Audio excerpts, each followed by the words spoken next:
อ่าก็มาขอบใจเด้อโดยอ่าขนมว่าที่ลูกเคยนั่นแหละโดยเอ้าอันของแม่น้องนิ้วได้ชื่อของแม่น้องนิ้วโดยอ่าซีเบิ้งของในดองแซ่บบ่เพิ่นเฮ็ดกับมือเพิ่นเอาได้โดยอ่าโอ้ยก้อนหนึงอิ่มอยู่ท้องเนาะได้พี่น้องเนาะขอบใหญ่ในดองจะละเฮ็ดแซ่บบ่ใช่ป่ะโอ้ยบ่ได้แม่นเหล้าไว้ไหมอันเช็ดคือเพิ่นว่าบ่ของแม่ย่าจะได้เฮ็ดเอาขนมนี่นะบ่ ไม่ยาวะของแม่น้องนิ้วได้เฮ็ด โดยเราเฮ็ดกับมือเราได้เราบ่ได้ซื้อบ่ได้ว่านไผต่อได้กินมึงดูหั่นผ่านอยู่บ่แต่ว่าบ่ผ่านก็บ่ขาดได้เนาะ ของง่ายเด้ ของยา เสื้อผมหนมแซ่บเนาะโดยว่ากินมีพวกผ่านก็ดึกอย่าบาดเอ้าเฮ็ดครับยังมันอื่นแล้ว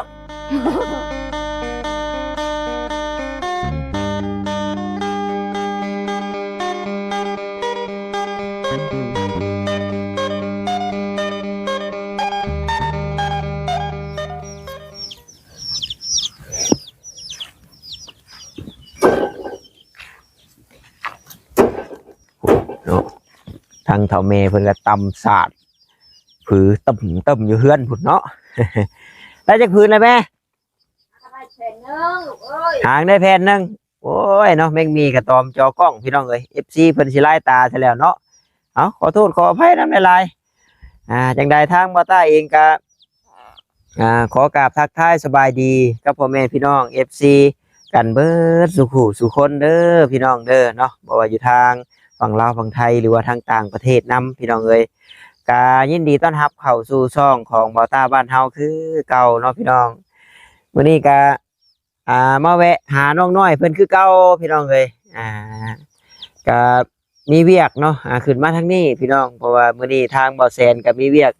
สิขึ้นมาทางเฮือนน้องอึ่งน้องตันพี่น้องเอ้ยจังใดเรื่องสังกะสีเรื่องผ้าไม้กระจาดนี่บ่จักแหละเนาะคือว่าไปว่าขึ้นไปเคลียร์เวียกทางเฮือนน้องอึ่งน้องตันก่อนมื้อนี้ตาก็แล่นขึ้นมาก่อนพี่น้องเนาะแล้วก็แวะน้องน้อยเพิ่นก่อนว่าซั่นเพราะว่ารอบเช้านั้นบ่จิตกับบ่แซนเนาะแล่นไปหาน้องตุ๊กพี่น้องเอ้ยมื้อก่อนก็น้องตุ๊กแล้วก็โทรหาอยู่พี่น้องเนาะถ้าว่าอ้ายว่างก็มาผูกแขนน้องเด้อมื้ออื่นว่าซั่นเอ้าเนาะขอโทษขออภัยนำหลายๆบ่ได้ไปหาน้องเพิ่นพี่น้องเอ้ยมื้อเช้านี่ก็ออกไปนาเนาะรอบเช้าหั่นก็เลยบ่ได้ไปนํเขาบ่จิตมีแต่ฝากน้ำบ่แซนแหละฝากผูกแขนน้องเพื่อนให้เด้อว่าซั่นฝากผูกแขนน้องเพื่อนให้แน่บ่ได้ไปนํเนาะบ่แหละมีโอกาสมีเวลาได้ผ่านไปทางนั้นก็สิแวะเยี่ยมแม่ยามอยู่ว่าซั่นมีแต่ว่าทางน้องตุ๊กก็ขอให้เนาะเลี้ยงลูกง่ายๆใหญ่ไวๆเนาะใหญ่มากก็บอกได้ใส่ฟังไว้ห้องไว้ให้เนาะยามกลางค่ำกลางคืนพี่น้องเอ้ยผู้เป็นพ่อเป็นแม่นี่ก็เมื่อยช่วงนี้แหละพี่น้องเนาะช่วงลูกยังน้อยนี่แหละยามห้องยามให้แล้วอดหลับอดนอนซาช่วงลูกได้ประมาณเดือน2 เดือนนี่พี่น้องเนาะให้เก่งได้ซาน้องมินนี่เพิ่นพี่น้องเนาะช่วงนั้นนะพอ6-7 เดือนไปแล้วก็ใครแน่ช่วงในระหว่าง2 เดือน3 เดือนนี่โอ้ยตกกลางคืนมานี่พี่น้องเนาะจนแทบสิบ่ได้รับไว้นอนเมื่อยช่วงนะแต่ว่าช่วงเดี๋ยวนี้ก็ถือว่าถ้าว่าเพิ่นอยู่ดีมีแห้งอยู่ก็ธรรมดาอยู่พี่น้องเอ้ยแต่ว่ามุงตกมาทิศนี้ก็บ่สบายเพิ่นก็ได้เป็นหวัดเป็นไอนอนกลางคืนก็โอ้ยตันดัง มีอยากแอบนำอยู่มีแต่ว่าจังใดก็น้องตุ๊กก็เอาเนาะสู้ๆเลี้ยงลูกใหญ่ไวๆเด้อเนาะแล้วก็ทางน้องน้อยเพิ่นก็โอ้ยมื้อนี้มีข่าวดีแล้วพี่น้องเนาะเพราะว่ามามื้อก่อนยังบ่ได้เห็นเลยพี่น้องแบบนี้มามื้อนี้โอ้เนาะอ้อมแหละเนาะหัวเพิ่นนี่เบิ่งเดี๋ยวสิให้ FC เบิ่งก่อนโธ่เนาะมีข่าวดีมาแต่เช้าเลยนี่ได้แนวอ้อมไก่พี่น้องเนาะอ้อมเป็ดอ้อมไก่อ้อมแบ่อ้อมงัวบ่ให้เข้าไปกินผักโอ้ผักแล้วซั่น ปลูกหยังก็สิได้กินอยู่ซะว่ามีอันแนวขังอะไรฮะ จะปลูกบ่มีแนวขังแนวนี่ลูกโอ้ยพี่น้องเนาะไก่ลืมจิกไปตอดเบิ่งใส่น้องน้อยอยู่บ่น้องน้อยนี่ยินแต่เสียงตำสาดพือทำแม่แล้วคึบอยู่โอ้ยหัวบันไดเพิ่นนี่แหละบ่ได้ถ้าพ่อเปลี่ยนไม่ก็หัวบันไดนี่ พ่อเป็นถังเทศลูกพ่อเป็นถังเทศ ว่าถ้าพ่อเราบ่ได้เป็นบ่เฮ็ดหัวบันได อันนี้กะบ้านกับเจ้าได้ลูก เจ้าถ้าพ่อเราคือชนสิเป็นเฮ็ดเฮือนเฮ็ดชานแท้ พ่อฮะว่ารักพ่อน้องน้อย สงสัยบ่ซ้ำเท่าแม่ใช่บ่จักจ้ะนี่ คือกันนั่นแหละลูกเอ้ย คือกันบ่เป็นแต่ตามศาสตร์พือบ่โอ้เอาสบายดีเด้อแม่เด้อ สบายดี โดยขนมเนาะเขามาขอบใจเด้อ โดยขนมว่าที่ลูกเคยนั่นแหละเอ้าอันของแม่น้องนิ้วนะชื่อของแม่น้องนิ้วชิมเบิ้งของในดองแซ่บบ่เพิ่นเฮ็ดกับมือเพิ่นได้โอ้ยก้อนหนึ่งอิ่มอยู่ท้องนั่นได้พี่น้องเนาะขอดใหญ่ในดองจะละเฮ็ดแซ่บบ่เอากะหับน้ำเพิ่นนั่นแหละไปขายก้อน 10,000คือว่าอยากเข้ามาแห้งอีกหน่อยอยู่ท้องอยู่ในนมเนาะมันสิมีใส่ช็อกโกแลตใส่เผือกแล้วก็ใส่ใบเตยพี่น้องเนาะแล้วก็เป็นครีมเป็นอะไรรสชาติมันจะออกหวานๆหอมๆเนาะตาบอตากินก็ว่าโอเคอยู่พี่น้องเนาะแซ่บอยู่โอ้ยไปขายทำงานบุญเล็กน้อยป้าเจ้าทำหมักไว้เนาะแม่ขับเลยถ้าพ่อไปใช่จ้ะถ้าพ่อมันไปซื้อยาเปล่าเราคนบ่มักปากบ่ได้ถ้าพ่อเรากันเนาะหรือว่าเป็นน้ำบ่ได้ลมกับเราดุบ่ไม่เลยแนวนั้นถ้าปากไปจับยาอันนั้นได้เพราะว่าก็บ่ได้คอยอันนี้กับเราปานใด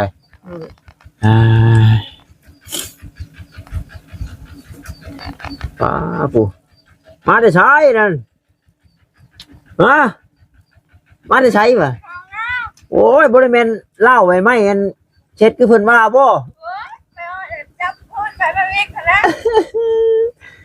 แต่ว่าโอ้มามื้อนี้รถข้าวดีแต่เช้าเลยเนาะอ้อมเลยบ่าวพระชัย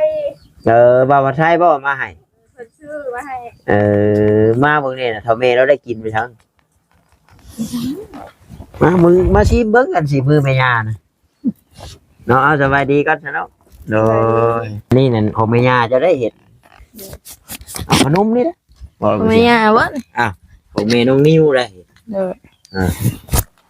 เราเห็ดกับมือเราได้เราบริสุทธิ์บริวานถ่ายโตได้กินมึงดูหันผ่านอยู่บ่แต่ว่าบ่ผ่านก็บ่ผ่านได้เนาะของง่ายเด้ของง่ายผมหนมแซ่บเนาะว่ากินมีพวกมันก็ดึกอย่าบ่ายเอาเฮ็ดครับยังมันอื่นแล้วแต่ว่าแซ่บเนาะครับให้ก็ว่าโอเคอยู่ได้พักอยู่บ่ว่าถ้ามันสิมีชุดใหญ่พร้อมได้ถ้าเป็นชุดใหญ่น่ะมันสิมีแบบซาบอนิวแล้วมาสู่กินนั้นมันสิมีครีมมันน่ะเอามาจ้ำน้ำแต่ว่าอันนี้เพิ่นกระใส่น้ำในแล้วพี่น้องเนาะก็บ่ได้เจ้าก็ไปขอเฮียนสูตรน้ำเล่ามาเฮ็ดขายนี่นะแพงบ่ตาก็บ่ฮู้ว่าอยู่ซิโนมีจักเจ้าเนาะแต่ว่าเคยเอาแต่น้ำเล่าอ้ายก็ไปรับเพิ่นแล้วมาขายผักอยู่จังได๋ถ้าเรายังบ่ได้ขึ้นมาบ่น้องนิวยังอยู่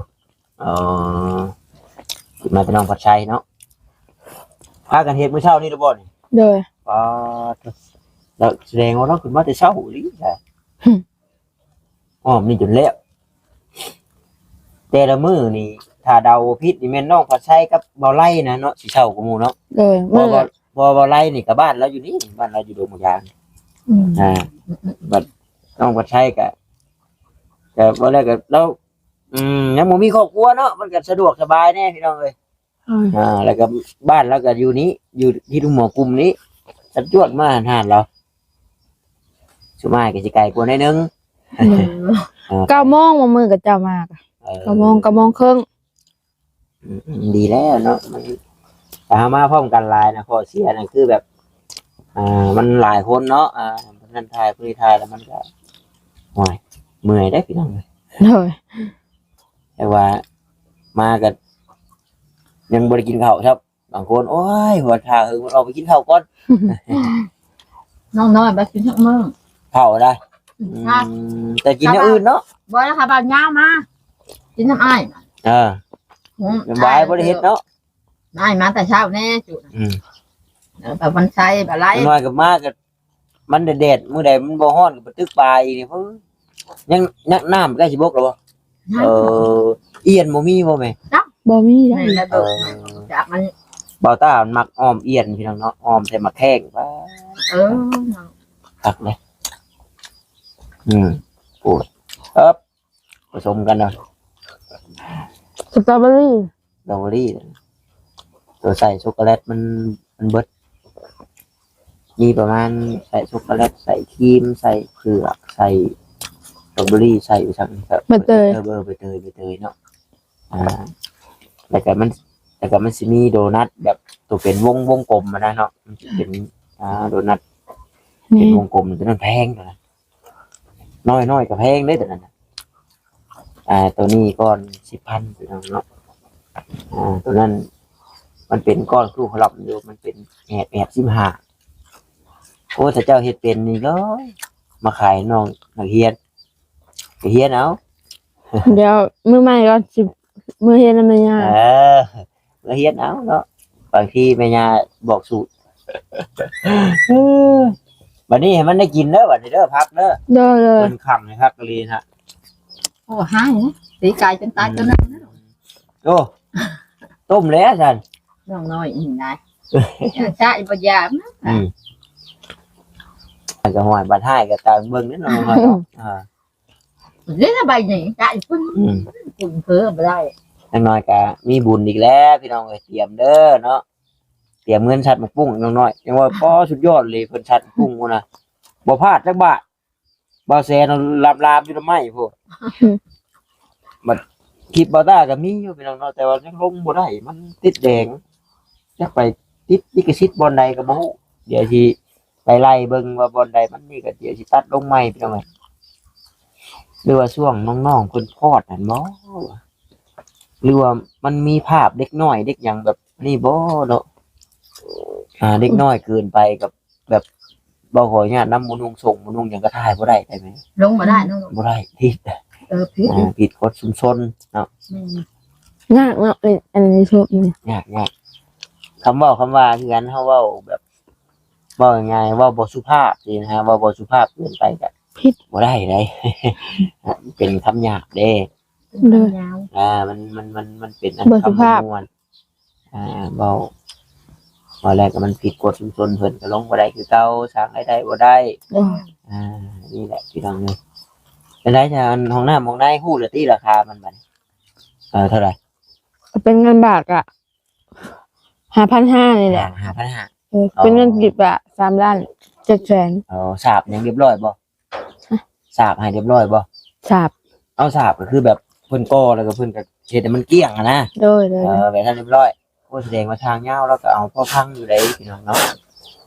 พอพังอยู่บางคนเป็นหมื่นผู้ใดอันห้องน้ำนะ โดย เพื่อนน้องทุกใจนะก็อ้ายเคยอันนี้อยู่โหดได้ทางยาวแล้วนี่ถือว่าโอเคอยู่เรามาแปลงมาอย่างบ่ทอง เราได้แล้ว มี ถมแล้ว ถมแล้วฮะโอ้ไวดีเนาะเพิ่นเจาะลวงใส่กันบ่ นั่น โอ้ไม่ได้ยังจอมหลังจอมหลังมันจะมีวิธีของคนเนาะ โดย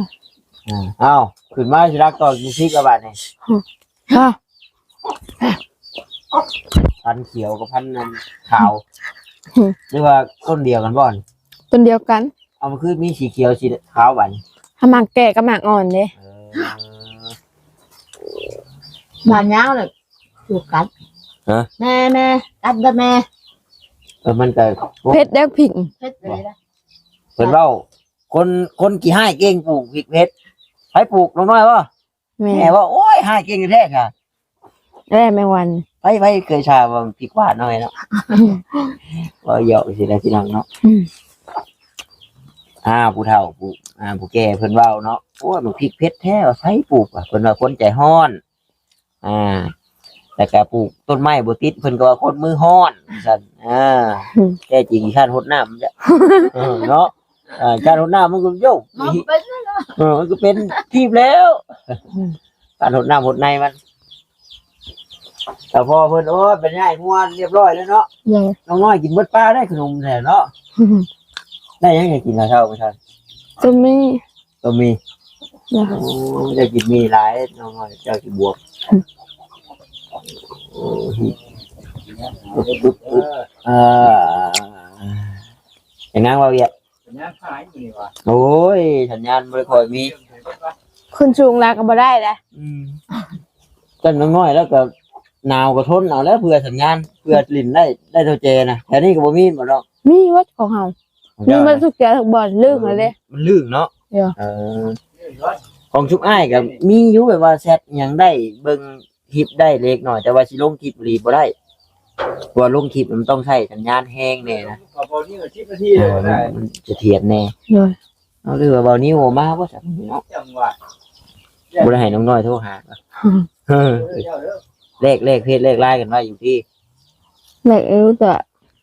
แม่เอว แต่อยู่พอได้ซองเนาะพอได้ซอง พอได้จองถึง50บ่ได้เป็นแฟนกันนะฮะก็ได้ซองก็มีแฮงแล้ว ซองคือมีแห้งเด้เรียกว่า บ่เวลาเพิ่นบ่มาหาก็ไปซองเฟซเพิ่นก็มีแฮงใจแล้ว โอ้เพิ่นไปทางใดเนาะ แม่น ว่าแล้วตัวนี้บ่ตาก็บ่ฮู้นำได้พี่น้องเนาะพอได้แต่เว้าหยอกชื่อบ่ตาทำจิอลีก็บ่ฮู้นำดอกตัวนี้เนาะแล้วแต่ไผแต่มันเด้ ผู้ใดมีเป้ามีหยังเล็งไว้ก็แล้วแต่ไผแต่มันเลยบ่ได้ฮู้นำเด้อตัวนี้เด้อเว้าเรื่องผู้บ่าวหลายมีแต่ FC ให้หัวก่อน เวลาโอ้ยมาเท่าใดเว้าแต่แนวนี้บ่ตาเว้าหยอกเว้าไปแหน่ เอาคนได้หัวเพิ่นได้ม่วนได้หัว คือบา เป็ ง นบ่เพิ่นว่าคำบ่หยอกก็บ่ได้หัวคำบ่เขาหัวก็บ่ให้บ่ได้ให้เนาะ คือบางคำบางข้าวก็เอาก็บอกก็เตือนกันไว้ที่นะสมบัติมันเกิดขึ้นมาแล้วมาแล้วว่านั่นว่านี่พี่น้องเนาะ เลย เฮาฮู้กันไว้แต่ใครแน่ เลย อันนี้หยอกเด้ออันนี้บ่หยอกเด้อ แล้วการพูดนะครับกุ๊กกุ๊กกุ๊กกุ๊กกุ๊กกุ๊กกุ๊ก ลงโอ้ยเฮ็ดได้ใช้ต้มอีกแล้วเนาะ ชะ เฮ็ดเรื่องลงเลยเฮ็ดจะขายประตูวัดเนาะโอ้ยบ่ได้เอาจะขายที่นี่บ่ได้เข้าได้บอกว่าเจ้าเขาใช้เอาปืนยิงบ่ ชะ ใช้ทางนั้นได้ออกมาน่ะ ชะ ชะ เอาผมบอกไข่มันออก ออกแล้วแม่เวียดนามลาวนี่ โอเคเดี๋ยวอะไรแม่ในโต๊ะเนาะ เลย เฮ้ยเห็นกระแดงแท้ ก็แห้งแล้วแดดเด้ ของเจ้าบริฮุดเจ้าชาวนี่กัน โฮด บ่ยันฮุดแต่ตัวฮุดนี่ตัวนั้นบ่ชงว่าแล้วเฮ้สุดท้ายมาไอ้ไปเบิ่งอยู่ทั้งผู้แล้วล่ะบ่เบิ่งหันแต่ว่าเว้าชื่อจักนั่นก็ได้คือว่าแล้วจำเพิ่นมีผู้ช่วยหลายก็สิแล้วอีกจังได๋เฮทายก็มาเลยเนาะ เลย รถแกดินเพิ่นเข้ามาส่งเองบ่ เลยนั่นแหละ ยันว่าแกสิรถน้องนิวมานะเดี๋ยวบอกมาเพิ่มอีกก็บอก 150 เถื่อหน่อยนะมาแล้ว โดย กลับมาแล้วพี่น้องเนาะ เลย มาทานนะ ไปตู้อีหยังก็มาเรียบร้อย คอยเฮ็ดคอยไปได้หน่อยมันแล้วน้องน้อยสิบ่ได้เข้าอันนั้นเนาะ หน่อยน้องน้อยสิบ่อยากเข้ากล้องเห็นว่าเอากันไว้ก็ อืม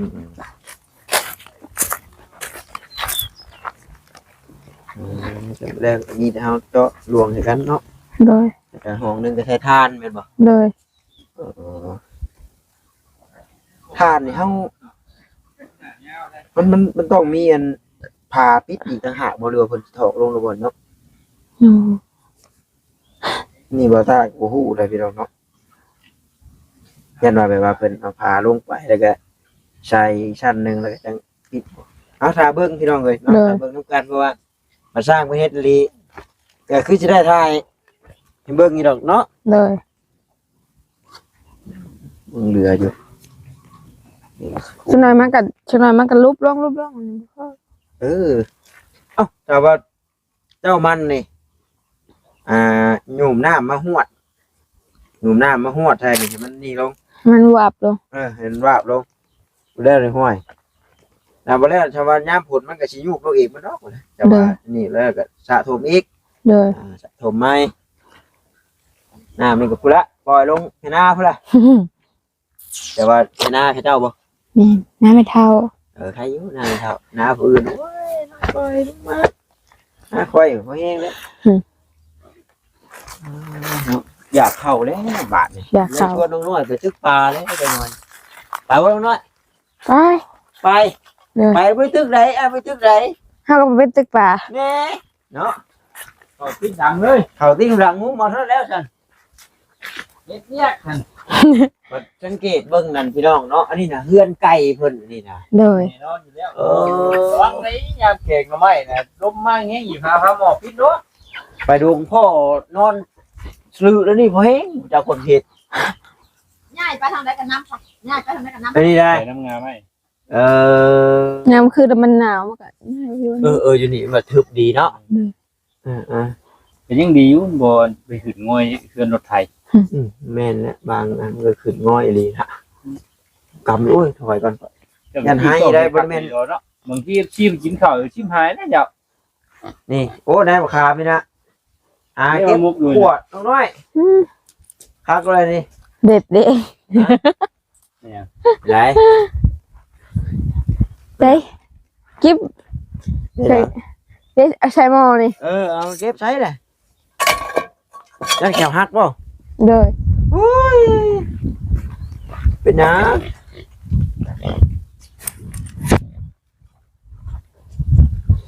เก็บขี้ไก่ไปขัวน้ำเนี่ย โอ้โหหักไปอย่างนัวจ้อยด้วยใช่ตัวเขาว่าแสบที่เขาไม่หนีเลยเนาะบ่หรอกแม่นที่รวง เป็นพุ่นวัดเนี่ยขารับมาอยู่แล้ว นักชาวจุเพิ่นโทรกูละว่ายังอยู่เพื่อนน้องตุ๊กบุญถามเมื่อช่วงตอนที่เข้ามามันก่อนนี่ก็บ่ายโมงเนาะพี่น้องเลยเนาะการแสดงความดีใจมันน้อยเพิ่นเนาะแสดงว่าข่าวดีแต่เศร้าเลยเพิ่นก็ได้น้องปัดใจมาจัดการให้เอ้ยไก่นี่พันวาน่ะสิได้เข้าไปกิน วัดดีๆนะเว้ย ตัวบ้านนี้ เฉียบเลยบอบ โอ้ยตัดซีเมนต์หัวพอดีมันอ่อนๆแล้วหน่อยเด้อ โดย จังยำพัก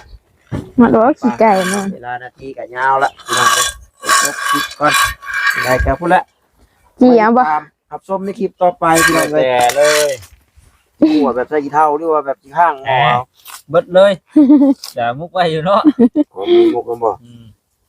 ทำมุกไปบ่ได้ พี่น้องเลยไปมุกขวดในคามก่อนเอาสบายดีพี่น้อง สบายดี สบายดีพี่น้องไปละบ้านนี้บ๊ายบา